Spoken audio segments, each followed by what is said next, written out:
Я только что оттуда, и настроение ужасное. Я таким расстроенным, наверное, последние полгода не был. Дерево в полном смысле этого слова спилили полностью, по диаметру вокруг. Дерево около 3 метров толщины. И этот человек, негодяй, занимался не меньше часа. Не меньше часа. К сожалению, никто не услышал, никто не увидел. Я оцениваю так. Это спланированная, настоящая провокация. И это тянет на очень большую статью. Статью как провокация, как специально организованное преступление, как преступление против народа, против культурного наследия. И все это так. Я просто не понимаю психологию этого человека, какой смысл ему надо было делать это.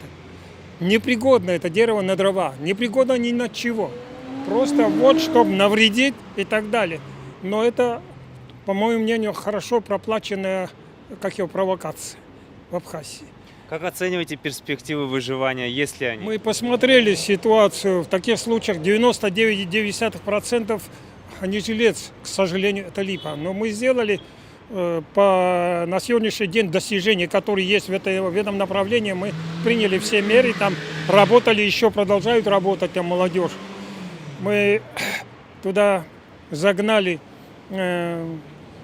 садовый вар, загнали, сверху туда прикрепили кору, собственную кору, свежую кору, хорошего качества кору, еще сверху опять мы зашпаклевали этим же садовым варом. Возможно, садовый вар способствует заживлению ран. Если кора верхняя спиленная и пня, если сможем мы соединить с ними, если пойдет сокодвижение, то есть шанс примерно 10-15%, что дерево выживет. Кроме того, мы попросили там дерево с большим туплом, практически древесины внутри нет. Мы попросили туда заполнить его бетоном.